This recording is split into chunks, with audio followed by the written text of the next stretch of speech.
नमस्कार। इस वीडियो में डिस्कस करते हैं दिल्ली सल्तनत का एक कुछ और टॉपिक, और इसमें रहने वाला है तुगलक वंश। उसके बाद प्रश्न रहने वाला है लोदी वंश से। पहले तो रहेगा तुगलक वंश से, उसके बाद रहेगा प्रश्न आपको लोदी वंश से। उसके बाद कुछ प्रश्न आपको देखने को मिलेगा विजयनगर साम्राज्य से।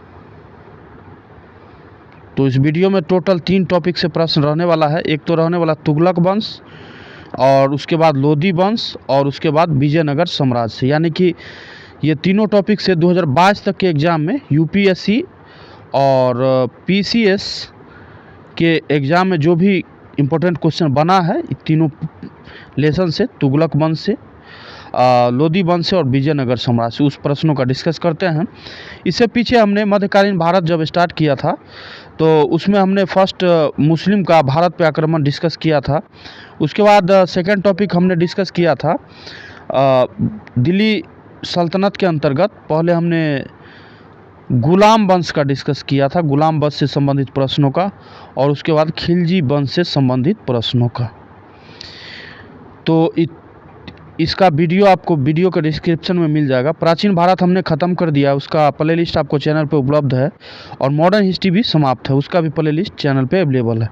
और मेडावल हिस्ट्री हम स्टार्ट कर रहे हैं, बहुत जल्दी हम ज्योग्राफी जो है इस चैनल पे स्टार्ट करने वाले हैं। तो तुगलक वंश से क्वेश्चन है। तुगलक वंश का फर्स्ट क्वेश्चन के क्या करा, अलाउद्दीन खिलजी के निम्न सेना अध्यक्षों में कौन सा तुगलक वंश का प्रथम सुल्तान बना? तो इसका सही उत्तर क्या हो जाएगा, गाजी मलिक। क्वेश्चन नंबर आगे आ जाइए 2 करा कि गाजी मलिक किस वंश का संस्थापक था? गाजी मलिक जो था वो किस वंश का संस्थापक था? तो क्या हो जाएगा, तुगलक वंश का।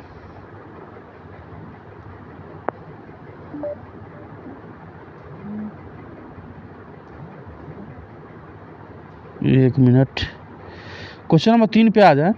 कृषि के समुन्नत करने के लिए नहर खुदवाने के संदर्भ में 13वीं शताब्दी का निम्नलिखित में से पहला शासक होने का श्रेय किसे दिया जाता है? तो उस समय का सबसे पहला शासक था गयासुद्दीन तुगलक। क्वेश्चन नंबर 4 पे आ जाए। किस वंश के सुल्तानों ने सबसे अधिक समय तक देश में राज किया?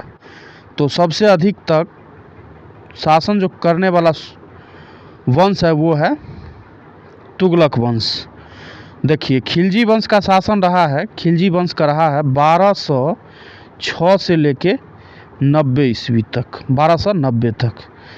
उसके बाद आपको खिलजी वंश का शासन रहा है, खिलजी का नहीं, ये रहा है गुलाम वंश का। गुलाम वंश का शासन कब से रहा है, 1206 से 1290 ईस्वी तक। खिलजी वंश का शासन रहा है 1290 से लेके 1320 ईस्वी तक। उसके बाद आता है लोदी वंश और तुगलक वंश। तुगलक वंश का टाइम पीरियड रहा है 1320 से लेके 1412 ईस्वी तक, यानी कि सबसे अधिक टाइम तक रहा तुगलक का। लोदी वंश का रहा है 1451 से लेके 1526 ईस्वी तक। ठीक है, यहाँ डिटेल में दिया गया है, एक बार देख लीजिएगा। क्वेश्चन नंबर 5 पे आ जाए। दिल्ली सल्तनत का सर्वाधिक विद्वान शासक जो खगोल शास्त्र, गणित एवं आयुर्विज्ञान सहित अनेक विद्याओं में माहिर था, वो कौन था? मोहम्मद बिन तुगलक। क्वेश्चन नंबर 6 का अमीर ए कोही एक नया विभाग किस सुल्तान द्वारा शुरू किया गया था? तो ये शुरू किया गया था मोहम्मद बिन तुगलक के द्वारा। क्वेश्चन नंबर आगे आ जाए। दिल्ली के किस सुल्तान ने एक पृथक कृषि विभाग की स्थापना की एवं फसल चक्र की योजना बनाई थी? तो इसका भी सही उत्तर क्या हो जाएगा, मोहम्मद बिन तुगलक। क्वेश्चन नंबर 8 का है दीवाने कोही किससे संबंधित है? दीवाने कोही जो संबंधित था ये मोहम्मद तुगलक से। क्वेश्चन नंबर 9 का है कि मोहम्मद बिन तुगलक अपनी राजधानी दिल्ली ले गया कहाँ से? तो ये ले गया था दौलताबाद से। क्वेश्चन नंबर 10 पे आ जाए, दिल्ली से दौलताबाद राजधानी के स्थानांतरण का आदेश दिया था। तो ये आदेश दिया गया था किसके द्वारा? मोहम्मद बिन तुगलक के द्वारा। क्वेश्चन नंबर 10 का आंसर हो जाएगा option number D. Question number 11 का है कि भारत में सर्वप्रथम सांकेतिक मुद्रा का प्रचलन किया था। तो इसका सही उत्तर क्या हो जाएगा? मोहम्मद बिन तुगलक। क्वेश्चन नंबर 12 का है कि निम्नलिखित में से कौन पहला सुल्तान था जिसने भारत में सांकेतिक मुद्रा का प्रचलन किया था? तो क्या हो जाएगा? मोहम्मद बिन तुगलक। क्वेश्चन नंबर 13 पे आ जाए, जब उसने राजत्व प्राप्त किया तो वो शरीयत के नियमों और आदेशों से पूर्णतः स्वतंत्र था। बर्नी ने यह कथन किस सुल्तान के बारे में कहा था? देखिए ये क्वेश्चन बीपीएससी के एग्जाम में हाल ही में पूछा गया था। तो इसका सही उत्तर क्या हो जाएगा? मोहम्मद बिन तुगलक। ये रिसेंट में भी पूछा गया है। क्वेश्चन नंबर 14 का है कि मोहम्मद दो कथन दिया गया है। कथन एक और मोहम्मद बिन तुगलक ने एक नया स्वर्ण सिक्का जारी किया जो इब्न बतूता द्वारा दिनार कहलाया गया। कारण उसका क्या करा है कि मोहम्मद बिन तुगलक पश्चिम एशिया तथा उत्तरी अफ्रीका देशों के साथ व्यापार में अभिवृद्धि के लिए स्वर्ण सिक्कों की टोकन मुद्रा जारी करना चाहता था। तो ये तो इसका सही होगा, लेकिन आर जो है इसका सही नहीं है। तो सी उत्तर इसका सही होगा। क्वेश्चन नंबर 15 पे आ जाए, निम्नलिखित कथनों पर विचार करना है। इसी टाइप का प्रश्न है। कथन कह रहा है कि मोहम्मद तुगलक की प्रतीक मुद्रा योजना असफल रहा और कारण उसका कह रहा है मोहम्मद तुगलक का मुद्रा निर्गमन का उचित नियंत्रण नहीं था। और क्वेश्चन क्या पूछा है वो सही उत्तर का चयन करना है नीचे दिए गए कूट की सहायता से। तो ए और आर दोनों सही है। आर जो है एक ही सही व्याख्या करता है। सही उत्तर ए ऑप्शन होगा। क्वेश्चन नंबर 16 पे आ जाए कि मूर देश का यात्री इब्न बतूता किसके शासनकाल में भारत आया था? यहाँ मोरक्को कर लीजिए। मोरक्को मूल का अफ्रीकी यात्री इब्न बतूता किसके टाइम पीरियड में भारत जो है आया था? तो ये आया था मोहम्मद बिन तुगलक के शासनकाल में। और इसका शासनकाल कब तक रहा है? 1325 से लेकर 51 तक। और इब्न बतूता 1333 से 1347 तक आया था और इसके बीच में आया था। मोरक्को मूल का अफ्रीकी यात्री था। ठीक है। क्वेश्चन नंबर 17 का है कि मध्यकालीन यात्री एवं लेखक इब्न बतूता किस देश का निवासी था? तो क्या हो जाएगा? मोरक्को का। क्वेश्चन नंबर 18 पे आ जाए, इब्न बतूता भारत किसके शासनकाल में आया था? तो सही आंसर क्या बन जाएगा? मोहम्मद बिन तुगलक। क्वेश्चन 19 का है कि किसने सल्तनत काल में डाक व्यवस्था का विस्तृत विवरण दिया है? तो इसका क्या हो जाएगा? Ibn Battuta. क्वेश्चन नंबर 20 पे आ जाए कि कश्मीर घाटी के अंतिम मुस्लिम शासक यूसुफ शाह चक जिन्हें मुगल सम्राट अकबर द्वारा बिहार में निर्वासित किया गया था दफन है। कहाँ इसका दफन किया गया है? तो ये नालंदा में दफन है।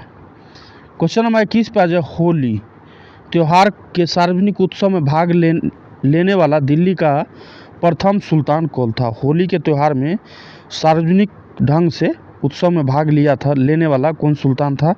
तो ये था मोहम्मद बिन तुगलक। क्वेश्चन नंबर 22 करा कि दिल्ली के किस मुस्लिम शासक के निधन पर एक इतिहासकार ने कहा राजा को प्रजा से मुक्ति मिली व उन्हें राजा को प्रजा से मुक्ति मिली और उन्हें राजा से। तो इसका भी सही उत्तर क्या हो जाएगा? इसका भी सही उत्तर हो जाएगा मोहम्मद बिन तुगलक।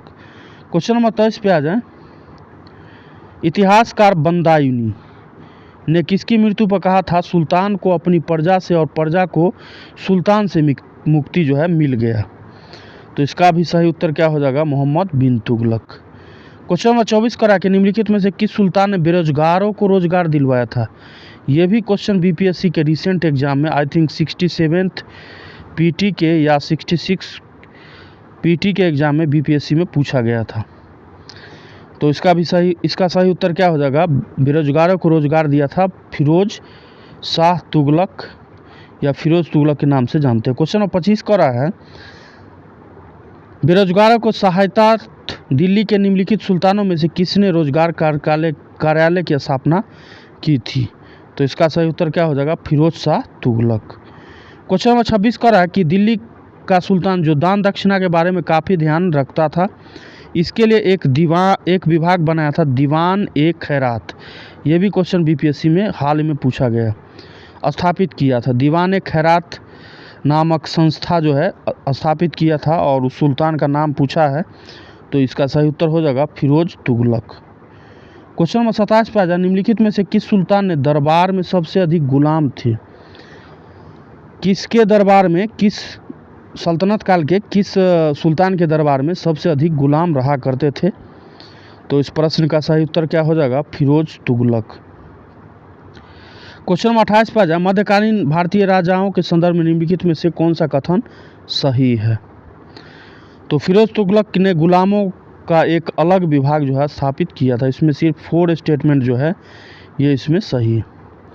क्वेश्चन नंबर 29 पे आ जाए, सर्वप्रथम लोक निर्माण विभाग की स्थापना की थी। सर्वप्रथम लोक निर्माण विभाग की स्थापना जो है किया गया था फिरोज शाह तुगलक के द्वारा। क्वेश्चन नंबर 30 पे आ जाए कि दिल्ली का जो सुल्तान भारत में नहरों के सबसे बड़े जाल का निर्माण करने के लिए प्रसिद्ध है, वो उसका नाम क्या है? तो इसका सही उत्तर हो जाएगा फिरोज शाह तुगलक। क्वेश्चन नंबर 31 पे आ जाए, दिल्ली के किस सुल्तान ने सबसे ज़्यादा नहरों का निर्माण करवाया था? देखिए रिसेंट में बीपीएससी में क्वेश्चन पूछा है, तो इसका भी सही उत्तर क्या हो जाएगा? फिरोज शाह तुगलक। क्वेश्चन नंबर 32 पे आ जाए, हक ए सर्ब अथवा सिंचाई कर लगाने वाला दिल्ली का प्रथम सुल्तान कौन था? तो इसका सही उत्तर क्या हो जाएगा? फिरोज तुगलक। क्वेश्चन नंबर 33 पे आ जाए, दिल्ली के किस सुल्तान ने ब्राह्मणों पर जजिया कर लगाया था? दिल्ली के किस सुल्तान ने ब्राह्मणों पर जजिया कर लगाया था? तो इसका सही उत्तर क्या हो जाएगा? फिरोज तुगलक। क्वेश्चन नंबर 34 का कि निम्नलिखित में से किस सुल्तान ने फलों की गुणवत्ता सुधारने के उपाय किए थे? तो इसका भी सही उत्तर क्या हो जाएगा? फिरोज तुगलक। क्वेश्चन नंबर 35 का टोपरा तथा मेरठ 2 अशोक स्तंभ लेख दिल्ली कौन लाया था? तो इसका सही उत्तर हो जाएगा फिरोज शाह तुगलक। क्वेश्चन नंबर 36 पे आ जाए, दिल्ली का कौन सा सुल्तान अशोक स्तंभ को दिल्ली लाया था? तो इसका भी सही उत्तर क्या हो जाएगा? फिरोज शाह तुगलक। क्वेश्चन नंबर 37 पे आ जाए, दिल्ली के किस सुल्तान ने इस उद्देश्य से एक अनुवाद विभाग की स्थापना की थी, उसमें दोनों संप्रदाय के लोगों में एक दूसरे के विचारों की समझ बेहतर हो सके? तो इसका सही उत्तर क्या हो जाएगा? फिरोज शाह तुगलक। क्वेश्चन नंबर 38 पे आ जाए, राज्य के खर्च पर हज की व्यवस्था करने वाला पहला भारतीय शासक कौन था? तो क्या हो जाएगा? फिरोज शाह तुगलक। क्वेश्चन नंबर 39 का है, फिरोज शाह तुगलक द्वारा स्थापित दार उल सफ़ा क्या था? दार उल सफ़ा क्या था? तो यह जो है एक खैराती अस्पताल था। क्वेश्चन नंबर 40 का दिल्ली सल्तनत के तुगलक राजवंश का अंतिम शासक निम्नलिखित में से कौन था? तो तुगलक वंश का अंतिम शासक जो था नासिरुद्दीन महमूद। सी आंसर इसका सही होगा। क्वेश्चन नंबर 41 पे आ जाए, तैमूर ने किसके शासन में भारत में आक्रमण किया था? तैमूर जो है किसके शासन में भारत पे आगमन किया था? तो इसका सही उत्तर होना चाहिए था नासिरुद्दीन महमूद। और इसका टाइम पीरियड कब था? 1394 से लेके 1412 ईस्वी के बीच। और इसी बीच में 1398 ईस्वी में तैमूरलंग जो है भारत पर आक्रमण किया था। तो इस प्रश्न का सही उत्तर इसमें नहीं है, तो क्या आंसर हो जाएगा? None of these. Question number 42 पे आ जाए कि तैमूरलंग किस वर्ष भारत पर आक्रमण किया था? तो ये हो जाएगा 1398 ईस्वी में। और इससे आप एक ट्रिक से याद कर सकते हैं कि 1498 ईस्वी में वास्को डी गामा जो है भारत आने वाला यूरोपवासी था, वास्को डी गामा। इससे एग्जैक्ट 100 साल पीछे। तैमूरलंग 1398 और 1498 में Vasco D gamma. Question number 43 पे आ जाए, तैमूरलंग के आक्रमण के बाद भारत में किस वंश का राज जो है स्थापित हो गया था? तो इसका क्या हो जाएगा? सैयद वंश। सैयद वंश से उसे एग्जाम में कम प्रश्न जो है एग्जाम में बनाया गया। क्वेश्चन नंबर 44 करा है कि निम्न में से उसके काल क्रमानुसार क्रमबद्ध कीजिए और नीचे दिए गए कूट की सहायता से सही उत्तर का चयन कीजिए। रुकनुद्दीन का हो जाएगा 1236 ईस्वी। मुबारक खान का हो जाएगा 1316 से लेके 1320 ईस्वी। फिरोज शाह तुगलक का हो जाएगा 1351 से लेके 1388 ईस्वी। और आलम शाह का हो जाएगा 1445 से लेके 1451 ईस्वी। तो इसके अनुसार आंसर बनेगा 1, 2, 3 और 4। सही आंसर सी ऑप्शन बनेगा। क्वेश्चन आप डिस्कस करते हैं लोधी वंश से, जो भी एग्जाम में क्वेश्चन बना है, और तुगलक वंश से हमने डिस्कस कर लिया। तुगलक वंश अब डिस्कस करते हैं लोधी वंश से, जो एग्जाम में क्वेश्चन बना है।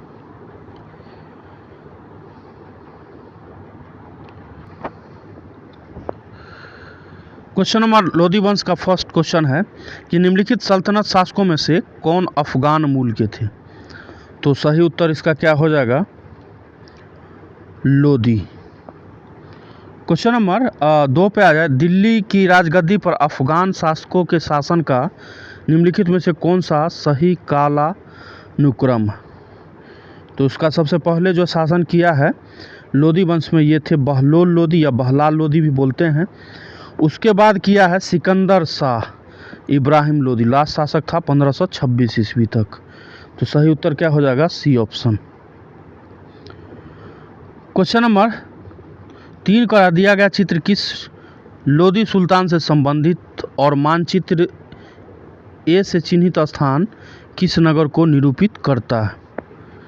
तो इसका सही उत्तर क्या हो जाएगा? बहलोल लोधी और जौनपुर को ये इंडिकेट करता है। बहलोल लोधी होगा और जौनपुर। सही आंसर ए ऑप्शन होगा। क्वेश्चन नंबर 4 करा कि महाराणा सांगा ने इब्राहिम लोधी को किस युद्ध में परास्त किया था? तो सही आंसर क्या हो जाएगा? खतौली का युद्ध 1518 में लड़ा गया महाराणा सांगा और इब्राहिम लोधी के मध्य। क्वेश्चन नंबर 5 करा कि निम्नलिखित में से किस सुल्तान ने एक नगर बसाया जहां अब आगरा है? तो ये हो जाएगा इसका सही answer Sikandar Lodhi. Question number 6 पे आ जाए, किस मध्य युगीन सुल्तान को आगरा शहर की नींव डालने एवं उसे सल्तनत की राजधानी बनाने का श्रेय जो है दिया जाता है? तो इसका सही उत्तर क्या हो जाएगा? सिकंदर लोधी। क्वेश्चन नंबर 7 करा कि आगरा नगर की स्थापना किस शासक ने की थी? तो इसका भी सही उत्तर क्या हो जाएगा? सिकंदर लोधी। क्वेश्चन नंबर 8 पे आ जाए, निम्न में से किसने गुलरुखी उपनाम से कविताओं की रचना करता था? गुलरुखी उपनाम से कविताएं जो है लिखा करता था। तो ये था सिकंदर लोधी। क्वेश्चन नंबर 9 करा कि निम्नलिखित में से किसने आगरा की स्थापना की थी? तो क्या हो जाएगा? सिकंदर लोधी। क्वेश्चन नंबर आगे आ जाइए।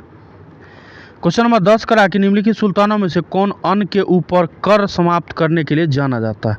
अन्न के ऊपर से जो है कर जो है टैक्स को समाप्त कर दिया था। तो ये था सिकंदर लोधी। क्वेश्चन नंबर 11 पे आ जाए, निम्नलिखित वंशों में से किस क्रम में दिल्ली पर शासन किया? नीचे दिए गए कूट की सहायता से सही उत्तर का चयन कीजिए। तो सबसे पहले इसमें जो शासन किया है ये किया है गुलाम वंश। ऑप्शन चालू होना चाहिए था डी आंसर से, तो यही सही होगा। सबसे पहले गुलाम वंश, उसके बाद खिलजी, उसके बाद लोधी और लोधी नहीं होगा, उसके बाद होगा सैयद और फिर लास्ट में होगा लोधी। डी आंसर होगा इसका। क्वेश्चन नंबर 12 करा कि निम्न इसमें कौन गुलाम वंश का नहीं था? इसमें से जो है कौन है जो गुलाम वंश का नहीं था? तो बलबन तो था, कुतुबुद्दीन भी था, इल्तुतमिश भी था। कौन नहीं था? इब्राहिम लोधी, और ये था लोधी वंश का। तो टोटल जो है लोधी वंश से एग्जाम में क्वेश्चन पूछा गया है 12 प्रश्न। अब डिस्कस कर लेते हैं विजयनगर साम्राज्य का। इसी वीडियो में डिस्कस कर लेते हैं विजयनगर साम्राज्य का। और इसके बाद आपका टॉपिक जो सल्तनत काल का कुछ पॉइंट बच जाएगा, जैसे कि स्थापत्य कला, दिल्ली सल्तनत का प्रशासन, ये सब से प्रश्न जो पूछा गया वो बच जाएगा। उसका सेकेंड वीडियो में डिस्कस करेंगे। विजयनगर साम्राज्य से जो क्वेश्चन अब बना है एग्जाम में, उसका हम डिस्कस कर लेते हैं।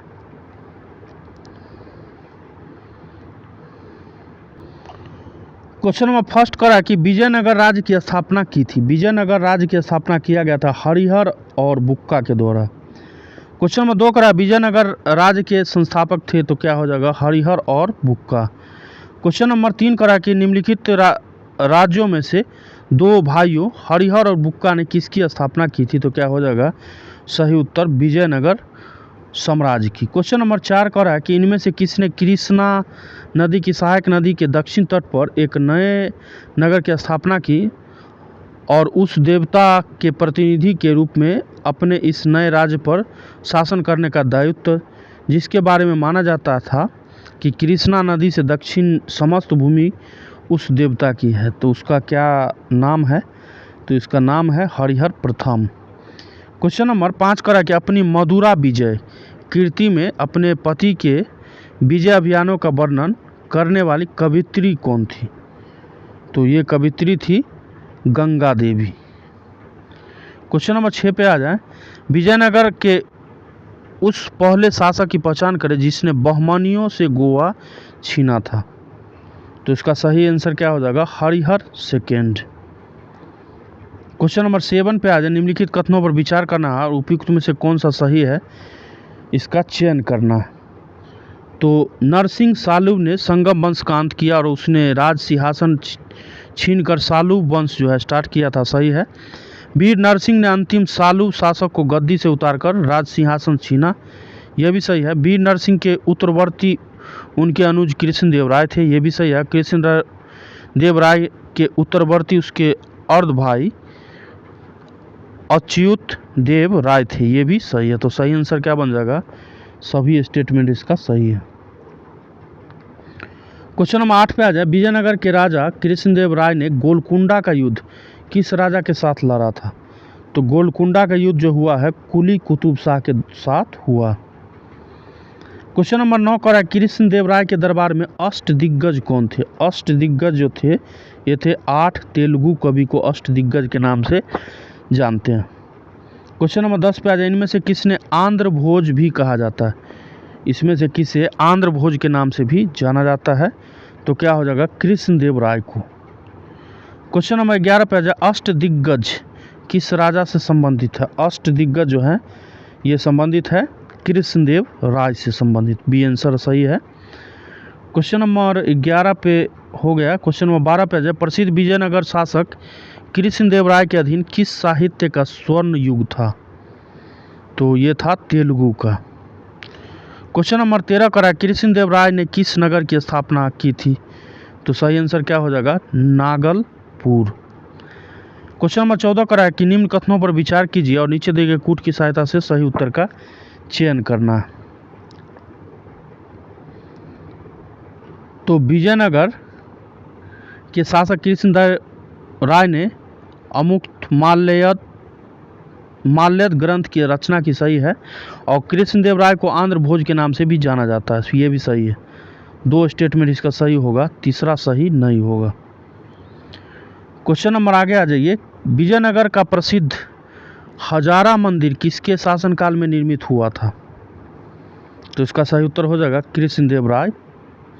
क्वेश्चन नंबर 16 का है, अब्दुल रज्जाक विजयनगर आया था। अब्दुल रज्जाक जो है विजयनगर आया था देवराज सेकेंड के राज्यकाल में या शासनकाल में। क्वेश्चन नंबर 17 का है कि फारसी यात्री थे अब्दुल रज्जाक भारत में किस राजा के शासनकाल में आया था, तो इसका सही उत्तर क्या हो जाएगा देवराज सेकेंड। क्वेश्चन नंबर 18 पे आ जाए, निकोलो कॉन्टी कौन था। निकोलो कॉन्टी कौन था, तो यह जो था इटली का एक यात्री था जिसने विजयनगर साम्राज्य की यात्रा की थी। क्वेश्चन नंबर 19 पे आ जाए, पुर्तगाली लेखक नूनीज के अनुसार विजयनगर साम्राज्य में महिलाएं निम्नलिखित में से किस क्षेत्रों में निपुण थी, और नीचे दिए कूट की सहायता से सही उत्तर का चयन करना। तो इसमें सभी हो जाएगा, कुश्ती में भी थी, ज्योतिष शास्त्र में भी हो जाएगा और देखते हैं ऑप्शन, लेखाकरण भी हो जाएगा और भविष्यवाणी भी हो जाएगा। सही आंसर क्या बन जाएगा? D answer. क्वेश्चन नंबर 20 करा कि निम्नलिखित में से कौन महाभारत के तेलुगु अनुवादों के लिए विख्यात है, और नीचे दिए गए कूट की सहायता से सही उत्तर का चयन करना है।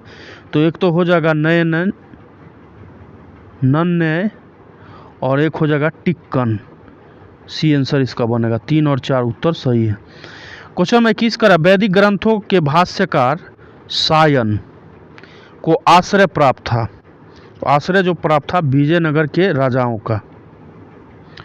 क्वेश्चन में 22 करा, वैदिक ग्रंथों के प्रसिद्ध भाष्यकार सायन निम्न में से किस एक काल में सक्रिय थे?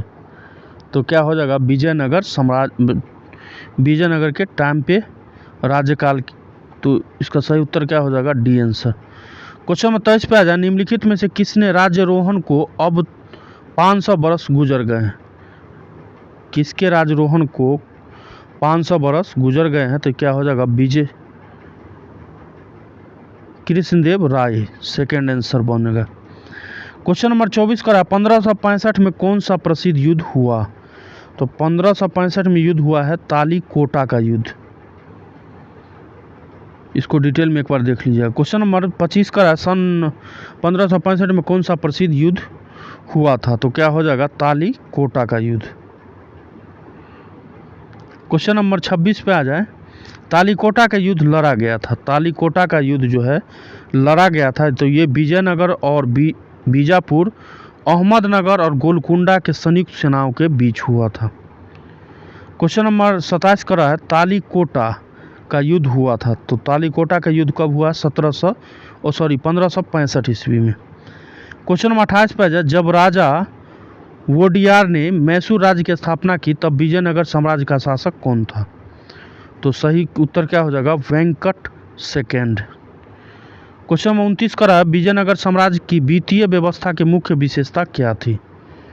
तो इसका सही आंसर क्या हो जाएगा? भू राजस्व। क्वेश्चन नंबर 30 का रहा है कि विजयनगर के शासक कृष्णदेव की कराधान व्यवस्था से संबंधित निम्नलिखित कथनों पर विचार कीजिए और उपयुक्त में से कौन सा सही है, इसका चयन करना। तो भूमि की गुणवत्ता के आधार पर भू राजस्व की दर जो है नियत होती थी, सही है। और कारखानों के निजी स्वामी एक औद्योगिक कर देते थे, ये भी सही है, इंडस्ट्रियल टैक्स। क्वेश्चन नंबर 31 का रहा कि निम्नलिखित में से किस स्थान के खंडहर विजयनगर के प्राचीन राजधानी का प्रतिनिधित्व करते हैं? तो इस प्रश्न का सही उत्तर हो जाएगा हम्पी। हम्पी का खंडहर जो उत्तरी कर्नाटक में पड़ता है। क्वेश्चन नंबर 32 का है कि विजयनगर साम्राज्य का अवशेष कहाँ मिलता है? तो ये जो है हम्पी में। क्वेश्चन नंबर 33 पे आ जाए, विजयनगर के किस शासक ने चीन के सम्राट के पास अपना राजदूत भेजा था? एम्बेसडर। तो इसका सही उत्तर हो जाएगा बुक्का प्रथम। क्वेश्चन नंबर 34 का है, प्रमुख तेलुगु कवि श्रीनाथ किसके दरबार में थे? श्रीनाथ जो है ये थे देवराज सेकेंड के दरबार में। क्वेश्चन नंबर 35 का है, किसके राज्य में कल्याण मंडप की रचना मंदिर निर्माण का एक विशिष्ट अभिलक्षण था? तो इसका सही उत्तर क्या हो जाएगा? विजयनगर। क्वेश्चन नंबर 36 पे आ जाए, प्रसिद्ध विजय विट्ठल मंदिर जिसके 56 तक्षित स्तंभ संगीत में स्वर निकालते हैं कहाँ अवस्थित है? तो ये स्थित है हम्पी में। तो टोटल इस वीडियो में अभी तक हमने डिस्कस किया तुगलक वंश के बारे में, तुगलक वंश और लोदी वंश। सैयद वंश का डिस्कस हमने नहीं किया, एक आध प्रश्न होगा सैयद वंश का। हालांकि सैयद वंश से एग्जाम में क्वेश्चन कम बनाया है। और उसके बाद हमने डिस्कस किया इस वीडियो में विजयनगर साम्राज्य के बारे में। और इसके बाद आपको 3 टॉपिक का डिस्कस किया, तुगलक वंश, लोदी वंश और विजयनगर साम्राज्य का। और इसके बाद आपको दिल्ली सल्तनत के प्रशासन, ये सब का प्रश्न का डिस्कस सेकंड वीडियो में किया जाएगा। आशा करते हैं कि वीडियो आपको पसंद आता है तो प्लीज़ चैनल को ज़रूर सब्सक्राइब कर लीजिए। ठीक है, तो मिलते हैं इसके सेकंड वीडियो में, तब तक के लिए नमस्कार।